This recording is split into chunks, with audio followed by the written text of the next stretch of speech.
Bincang interaktif, bincang interaktif kebahasaan.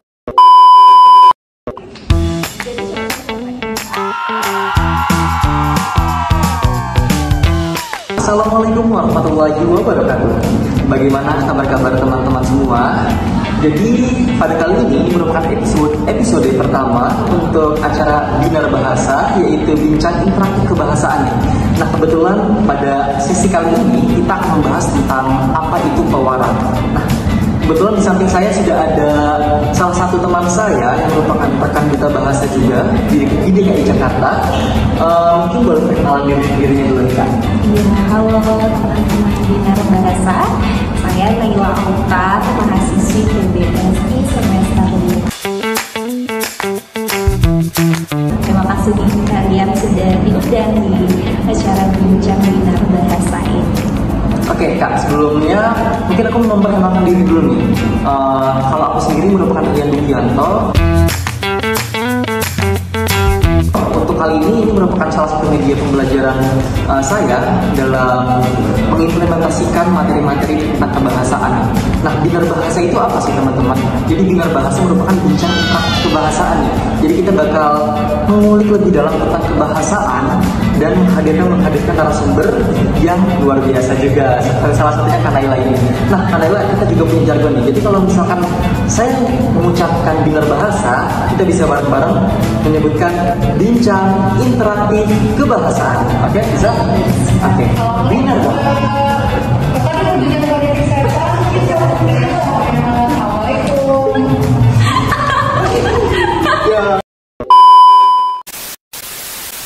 Oke, teman-teman, jadi buat di Binar Bahasa ini kita juga memiliki jargon nih. Jadi jargonnya ketika saya mengucapkan Binar Bahasa, kita bisa bareng-bareng untuk menyebutkan bincang interaktif kebahasaan. Boleh, Kak Naila? Oke, Binar Bahasa, bincang interaktif kebahasaan. Tepuk tangan dulu. Oke, jadi ini pewara nih, Kak. Apa sih pewara itu sebenarnya, Kak? Ya, pewara itu kan sebenarnya singkatan dari pembawa acara.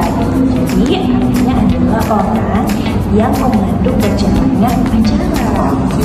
Jadi pewara itu mungkin setipe, kalau misalkan dalam bahasa Indonesianya itu merupakan istilah dari pembawa acara. Nah, kalau misalkan kalau di bahasa Inggris biasanya kita sering dengarnya MC kali ya. Jadi ini juga berkaitan ini, Kak, kalau misalkan kita berkaitan terkait dengan Trigata Bangun Bahasa, ini kan juga ada mengutamakan bahasa Indonesia, melestarikan bahasa daerah dan menguasai bahasa asing. Nah, otomatis dalam menggunakan kata pewara ini kita juga sudah mengutamakan bahasa Indonesia dalam penyebutannya dibanding dengan bahasa asing, contohnya MC atau Master of Ceremony. Betul sekali.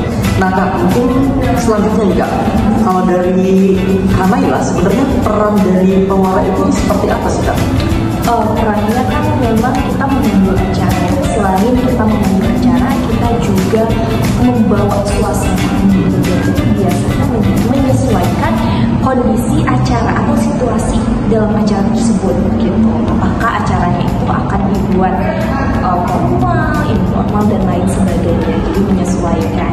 Jadi biasanya acara itu akan berjalan sesuai dengan tempo, sesuai dengan arahan muara gitu. Dan juga sebenarnya tuh semangat gitu kan, ekspresinya muara. Itu tentu akan mempengaruhi audiens yang mendengar juga. Oke. Tadi kita sudah mendengarkan peran seorang pewara gitu dalam memandu acara.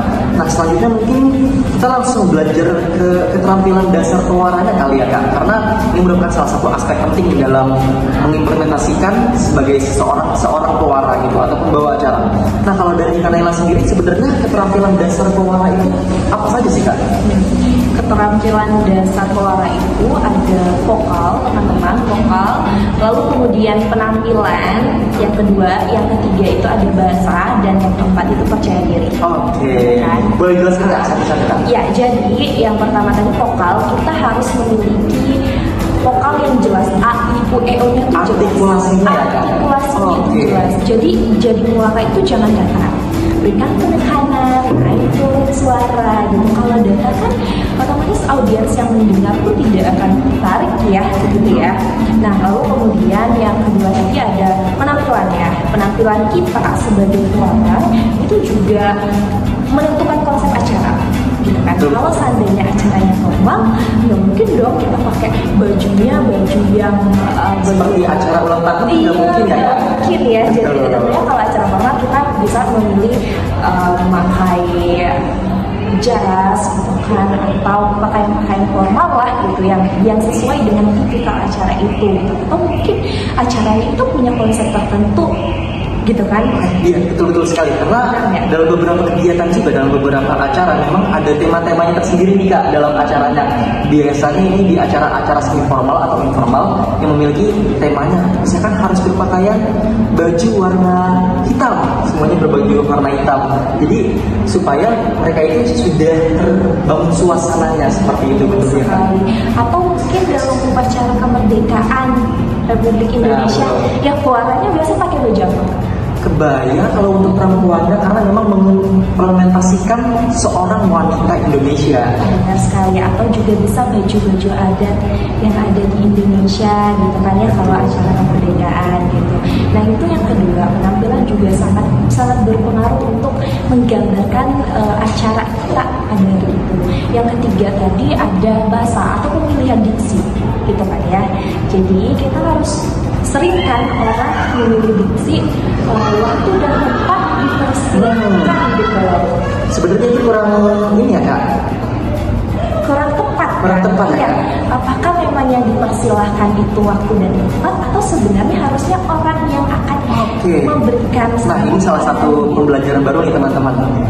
Jadi sebenarnya untuk pemilihan diksinya atau pemilihan katanya itu juga harus tepat dan harus dipikirkan terlebih dahulu. Oleh karena itu persiapan sebelum naik ke atas panggung atau menjadi pewarna itu juga sangat diperlukan ya Kak? Betul sekali. Atau kata-kata yang sering digunakan adalah untuk mempersingkat waktu. Harusnya apa? Untuk mengefektifkan waktu gitu. Memangnya acaranya untuk mempersingkat-singkat gitu ya? Betul ya? Jadi sebenarnya itu adalah salah satu pemilihan kata yang tidak tepat atau kurang tepat. Jadi sebenarnya masih ada kata yang lebih tepat lagi dalam penggunaannya. Benar sekali gitu. Dan juga urutan-urutan kan, kalau seandainya memang yang hadir yang akan memberikan sambutan yang pertama, kita kan mulai dari yang terhormat, lalu baru yang saya hormati gitu kan. Jadi ada tingkatan-tingkatannya gitu. Itu juga sangat perlu diperhatikan gitu. Dan pastinya gelarnya. Benar sekali. Dan pengucapan gelarnya juga sih Kak.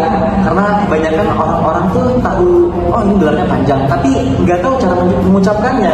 Jadi itu juga harus diperhatikan sih. Iya, karena memang kan gelar itu sesuatu yang krusial ya. Ya, betul sekali. Jadi itu juga perlu untuk kita pelajari, kita ulang-ulang dan berlatih lah ya untuk menjadi pewarna gitu. Lalu kemudian yang terakhir kan ada percaya diri. Setuju?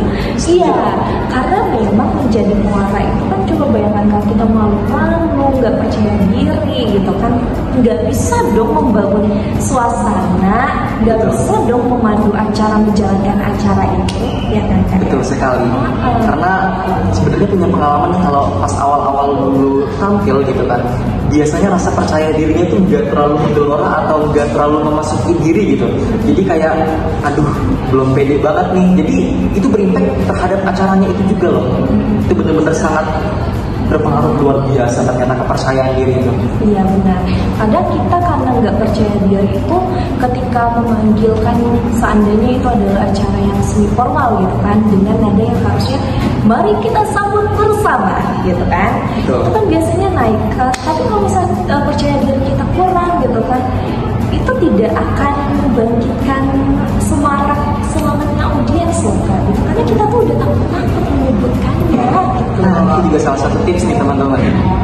Jadi harus mengupayakan untuk percaya diri. Caranya apa? Caranya kita bisa berlatih di depan cermin, atau biasanya kan pewarna tuh kan ada pasangannya ya. Iya, nah, biasanya ada 2 Hmm. atau satu atau mungkin ada lebih dari 2 loh Kak? Iya, biasanya ada juga yang pakai 3 bahasa. Betul. Gitu ya. Kita tuh teman-teman kita berapa kali sempat bareng. Ya betul sekali. Mungkin kalau misalkan teman-teman dari PBSI sendiri tahu, mungkin kita juga sering beberapa kali untuk menjadi pewarna di acara PBSI teman-teman. Dan mungkin bisa melihat lebih jauh lagi kalau misalkan ada tampilannya di kanal YouTube dari PBSI itu sendiri. Iya, dan biasanya karena kita berpasangan, kita tuh berlatih bersama gitu ya, berlatih bersama dan juga Chemistry itu penting ya Kak?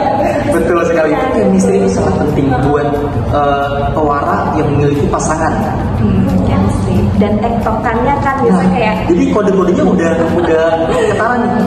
Oh ternyata itu kodenya itu gitu. Jadi itulah gunanya chemistry teman-teman. Jadi langsung main soft-softan gitu kan. Jadi kayak saling backup lah. Itu adalah salah satu bentuk latihan untuk kita bisa percaya diri gitu ya. Betul. Oke Kak, mungkin kita lanjut nih. Kalau misalkan dari pewarna sendiri itu biasanya jenis-jenis acaranya ada apa aja sih Kak? Oke, untuk acaranya kan sebenarnya tadi kita udah bahas sekilas ya. Tadi sempat disebut. Untuk lebih jelasnya itu ada 3, ada acara formal, ada acara semi formal, dan ada acara informal. Acara formal itu seperti apa? Tadi kita bahas acara upacara kemerdekaan, acara wisuda, acara pelantikan. Itu maksudnya ke acara-acara formal. Kalau semi formal mungkin bisa webinar gitu ya, workshop atau misalnya yang sedang-sedang lah ya, nggak terlalu formal banget tapi nggak terlalu informal banget gitu.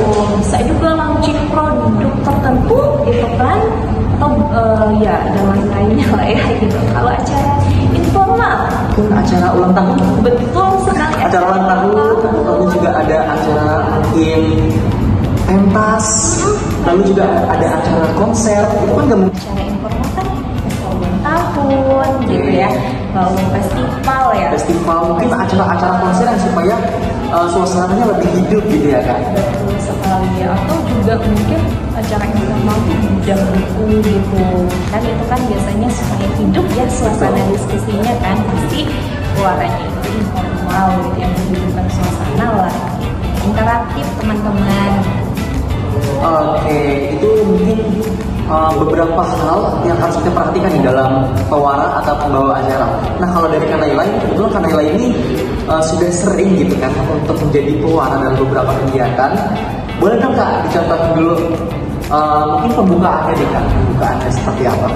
Mungkin kalau acara formal ya kita biasa pakai informasi yang soalnya itu lebih bulan gitu ya Kak, coba ya salam gitu kan, kayak Assalamualaikum warahmatullahi wabarakatuh. Suaranya bulat ya. Iya. Kalau misalkan kalau agak semi formal nih Kak, supaya kegiatannya sedikit hidup tapi ada formalnya juga gitu. Itu bisa dinaikin ya jelasnya kayak Assalamualaikum warahmatullahi wabarakatuh. Nah, jadi supaya suasananya lebih terbawa, lebih ada suasana hangatnya gitu, itu mungkin nadanya bisa dimainkan teman-teman. Itu juga salah satu tips nih buat kita semuanya. Ya boleh kalian contohkan kalau yang informal. Oke, informal. Oke, assalamualaikum warahmatullahi wabarakatuh. Teman-teman semua, bagaimana? Apa kabarnya? Gitu. Jadi sebenarnya lebih membawa suasana sih teman-teman untuk acara informal itu. Bisa dengan mulai kalau informal tuh bisa dengan awalan sapaan ya. Hai teman-teman, gimana kabarnya semuanya? Gitu. Pokoknya yang membuat kita tuh berinteraksi ya dengan audiens. Oke, itu merupakan salah satu materi tentang bidang bahasa nih, yaitu pewarna atau pembawa acara. Nanti kita bakal bahas banyak lagi nih Kak, mungkin sama narasumber lain ya. Pastinya nggak kalah hebatnya juga. Mungkin buat terakhir kita jargon dulu kali ya Kak. Oke, Binar Bahasa, bincang interaktif kebahasaan. Oke, terima kasih Kak Naila untuk kesempatannya. Terima kasih juga teman-teman yang telah menonton. Sampai jumpa di episode selanjutnya. Dadah.